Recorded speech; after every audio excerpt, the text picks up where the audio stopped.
Друзья, в одном из прошлых видео я обещал рассказать о моих впечатлениях о эхолоте Raymarine Element 9 HV100. Однако в силу различных причин не сложилось.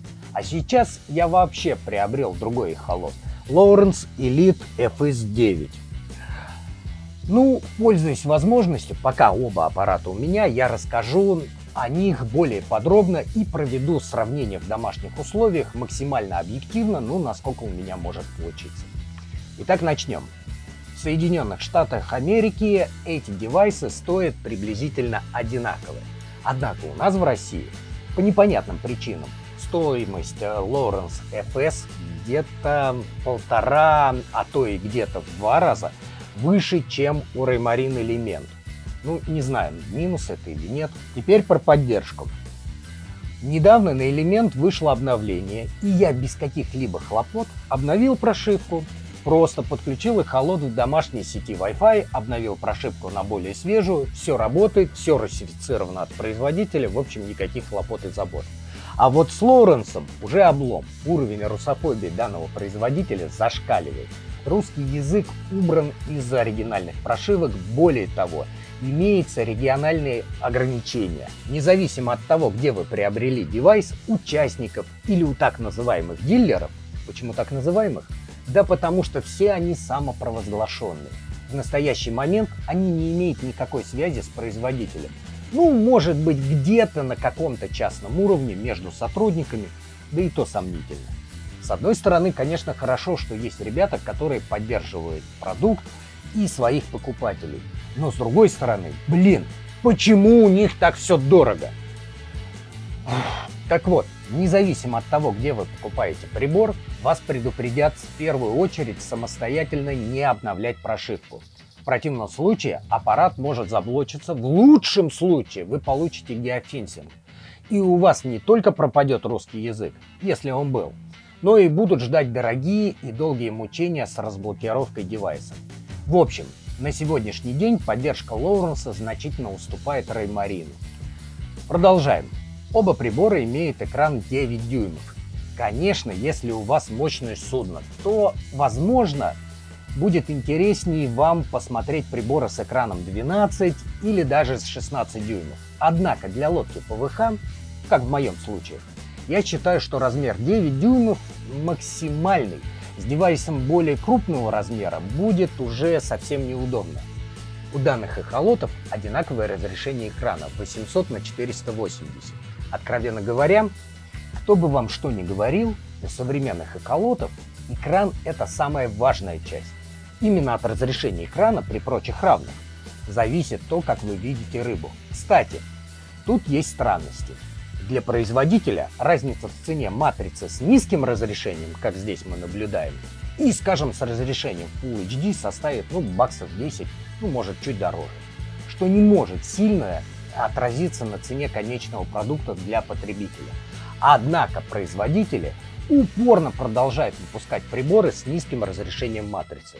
И тут либо хитропопые производители устроили мировой заговор, либо аппаратная часть, процессор, память и так далее, не справляются с высоким разрешением.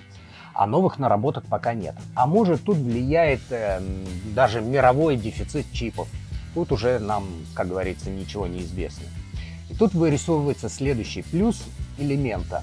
У Raymarine Element 4-ядерный процессор, а у Lowrance FS послабее.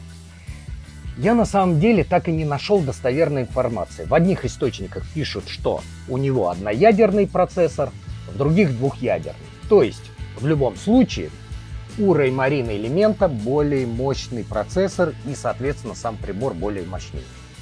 Как у одного, так и у второго нету антивеликого матового покрытия матрицы, как у более старших моделей. Значит, чтобы видеть содержимое экрана, производитель вынужден делать подсветку матриц более интенсивной. У Raymarine Element это число составляет 1500 ниц, а у Lowrance FS 1200.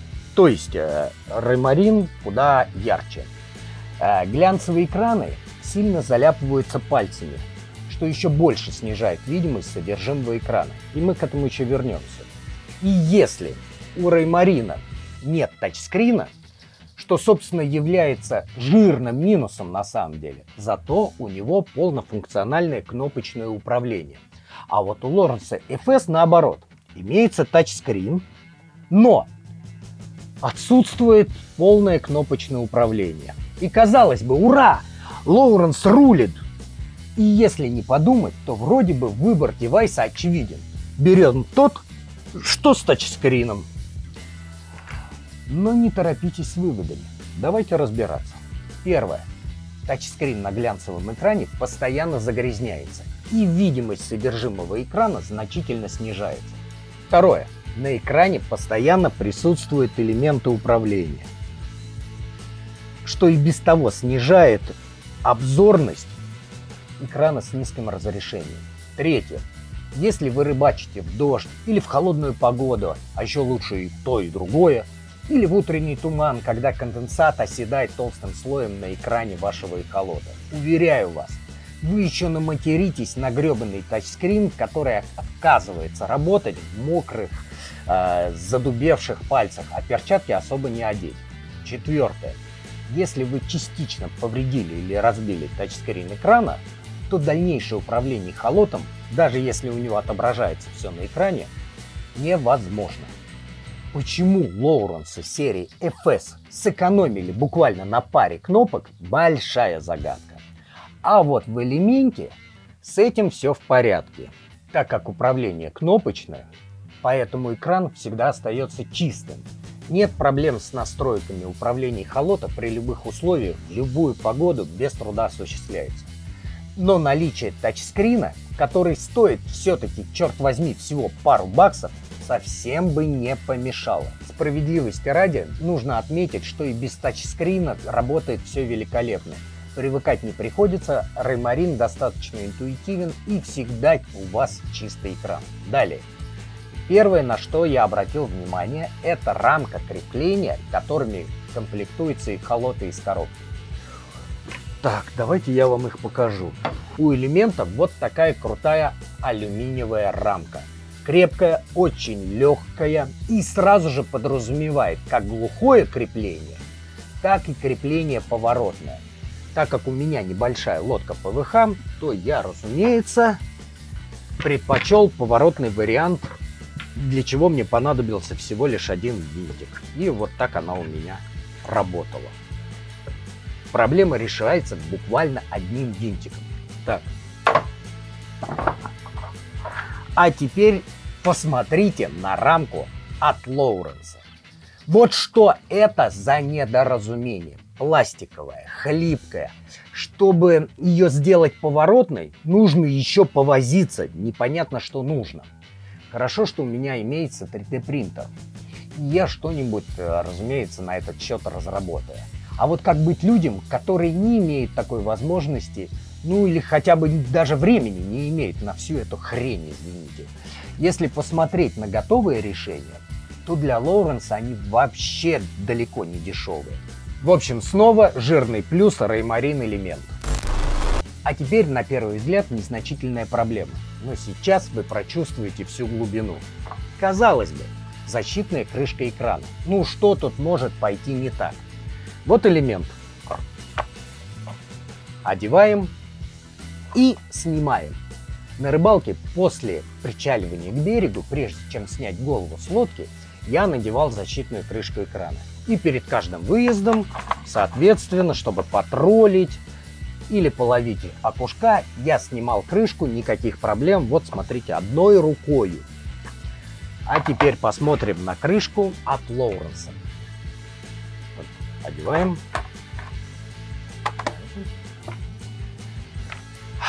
На самом деле, я не в состоянии ее снять одной рукой.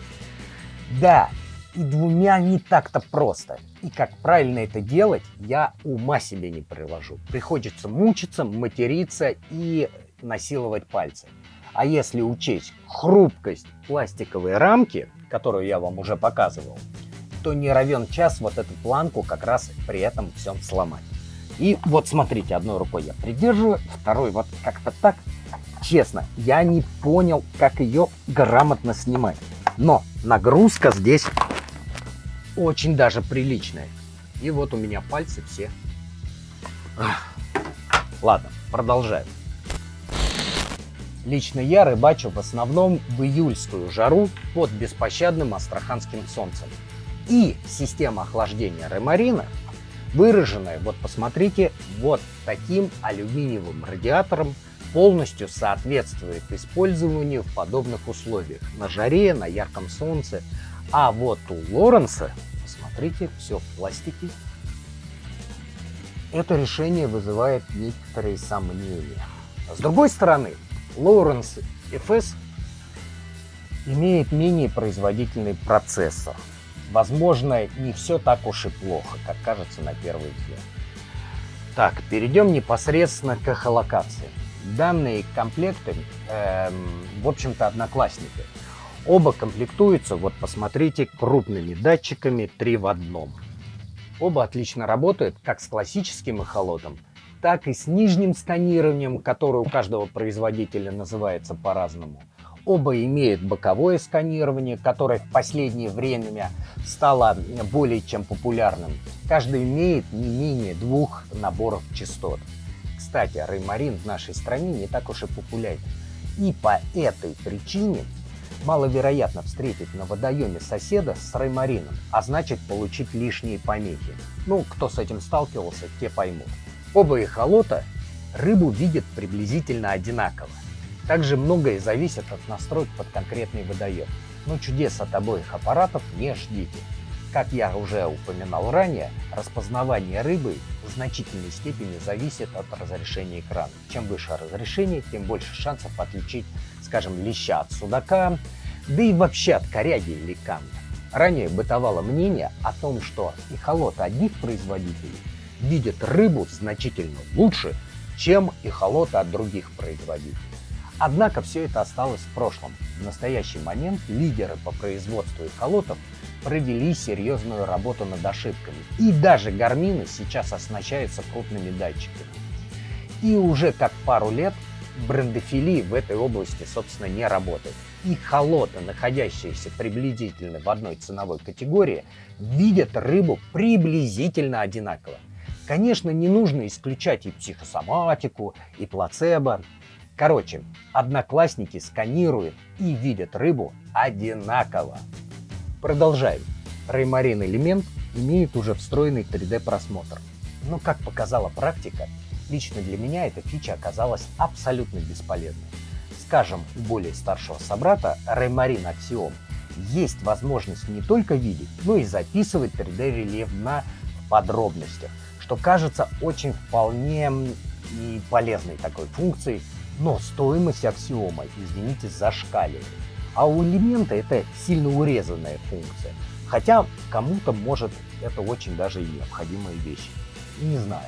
Lowrance также имеет возможность выводить 3D на экран, но для этого необходимо докупить набор структурного 3D-сканера Lowrance 3D, кажется, называется, что в разы увеличивает стоимость девайса. И как будет работать данное решение на этой, по сути, облегченной версии, неизвестно. Более того, при подключении набора структурного сканера Lowrance 3D у вас отключатся стандартные датчики 3 в 1. Вам придется между ними как бы переключаться. Эти инструменты интересны спортсменам, которые многократно проходят водоем со структурником и только потом работают с классическим датчиком или с датчиком нижнего сканирования. Более того, насколько мне известно, спортсмены используют комбинации приборов разных производителей. Ну, например, Garmin в связке с Lowrance. В общем, все сложно и крайне дорого. Также у Lowrance FS есть возможность подключения набора с датчиком Active Target. Это, хотя в настоящее время еще очень сырая, но многообещающая технология, позволяющая в реальном времени наблюдать за происходящим в толще воды, фактически как на экране УЗИ. Но давайте будем честными. Если вас интересуют эхолоты в этой ценовой категории, вы ни в жизнь не купите к ним подобные наборы. По стоимости, по сути, превышающие стоимость самого эхолота. А если у вас в кармане имеются свободные средства на подобные технологии, то скорее присылайте их мне. Шутка.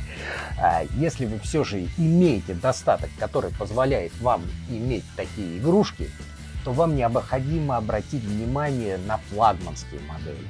Для вас разница в цене не будет значительной, однако вы будете уверены в том, что у вас все будет работать крайне надежно и вас не затронут минусы, скажем, вот этих младших моделей, которые я описываю в этом ролике. А я напоминаю, что в России стоимость Lowrance FS9 где-то в 1,5-2 раза превышает стоимость Raymarine Element 9. Так, еще немаловажный аспект, на который блогеры почему-то закрывают глаза, а это потребление электропитания. У Raymarine Element с датчиком HV100 потребление составляет от 1 до 1,2 ампер-час. А вот у Lowrance FS потребление значительно выше, от 2 до 3 ампер-часов.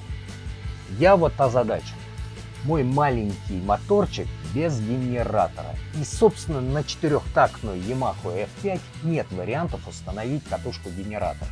А значит, мне понадобится более мощный дорогой аккумулятор. В общем, снова расходы. Так, идем дальше.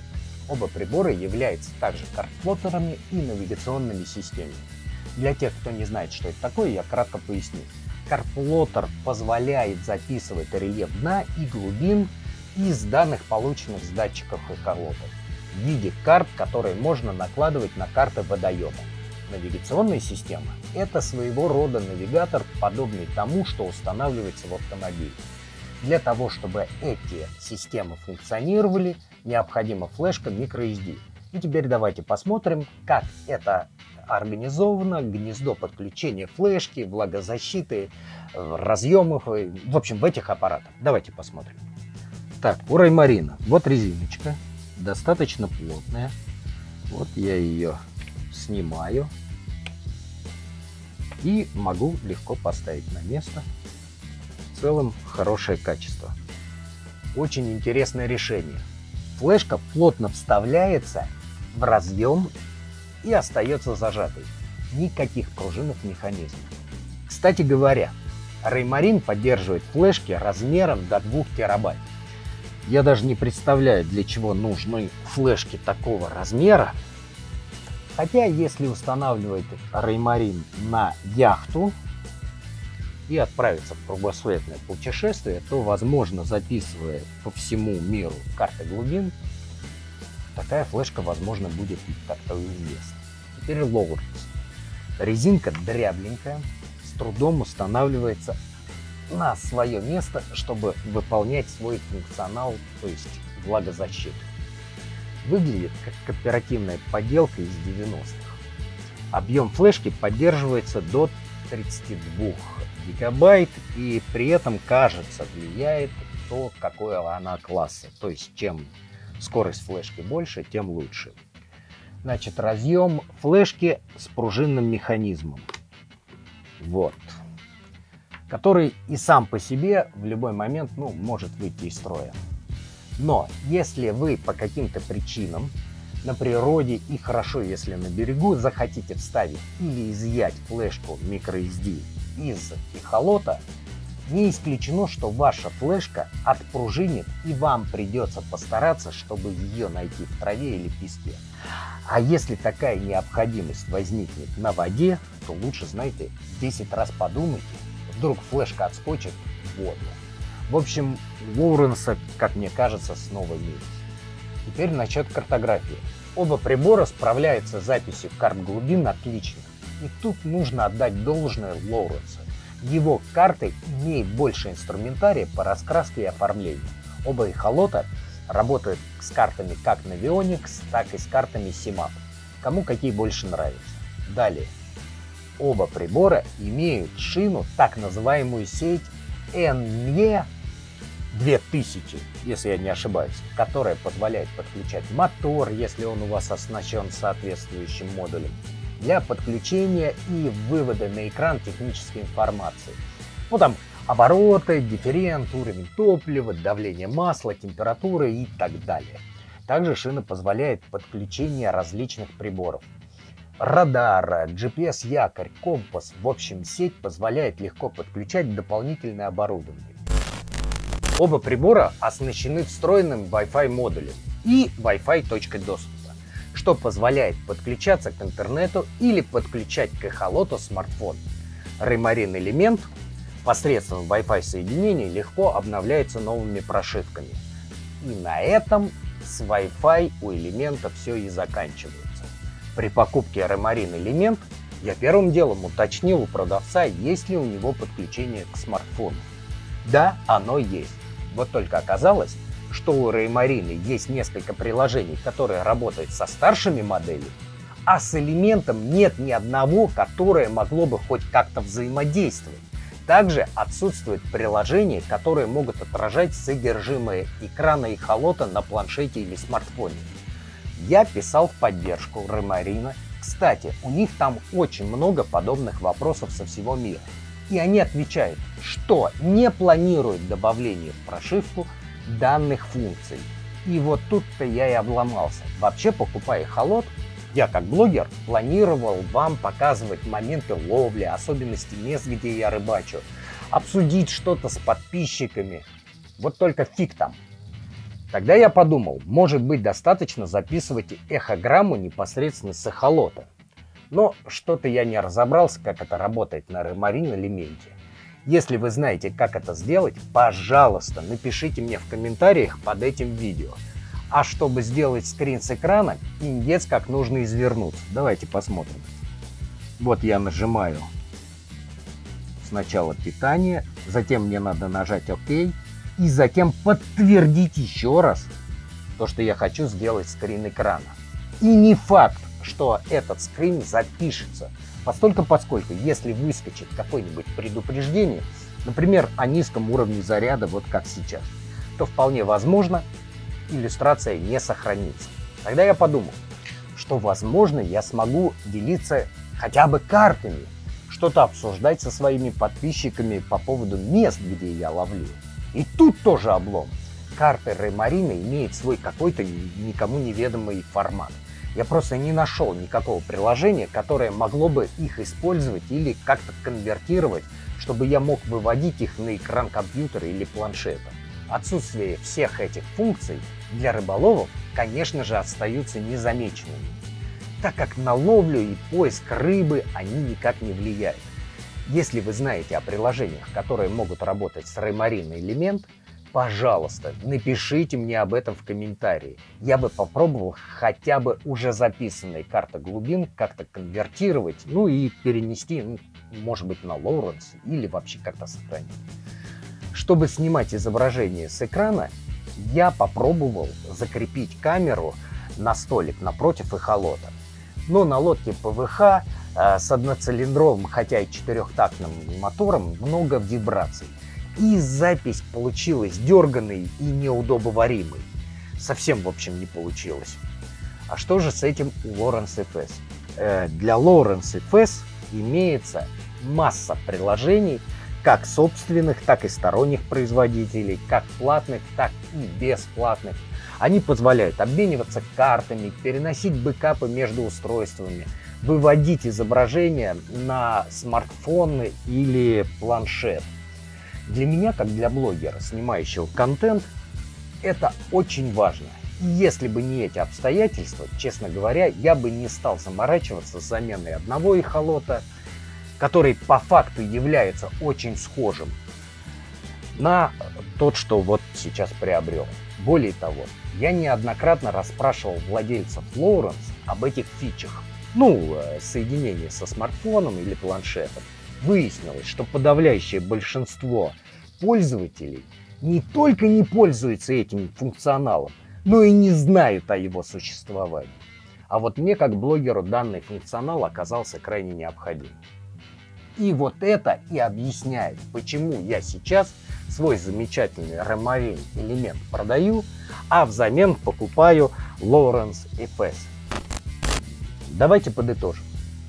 Если вы матерый рыболов, который охотится на хищника не только летом, но также и весной, осенью, в любую погоду, даже зимой, Если у вас небольшая лодка ПВХ с маломощным моторчиком и вы не хотите тратиться на дорогостоящий, тяжелый, емкий аккумулятор, тогда вам подойдет Raymarine элемент. У вас не будет проблем с этим устройством. Он надежен и неприхотлив, как автомат Калашникова. Вы сможете управлять настройками в любую погоду, он точно вас не подведет. Другое дело, если у вас надежная, например, алюминиевая лодка с тентом или кабинник с отоплением, мощный мотор, оснащенный генератором, ну и всеми делами, то при таких обстоятельствах вам подойдет Lowrance FS. Правда, владельцы кабинников, вероятнее всего, предпочтут более старшие модели, что, собственно, и понятно.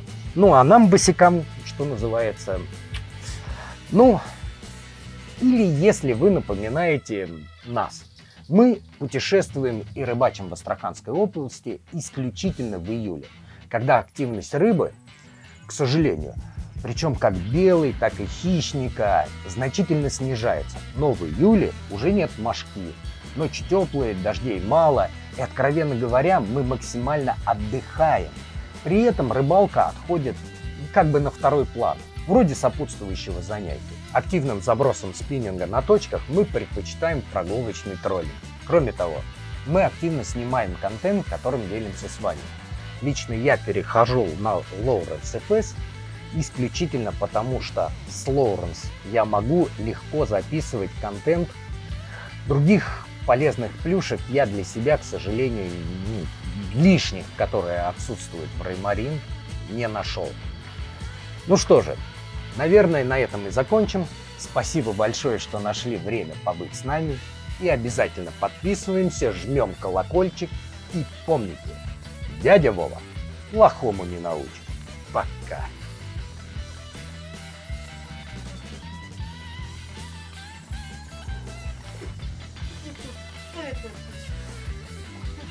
Ну прям выключился, да? Ну, там была картинка, и ты когда что-то упал, он такой, или ты? Нет. Оф. Выключай запись, останавливай.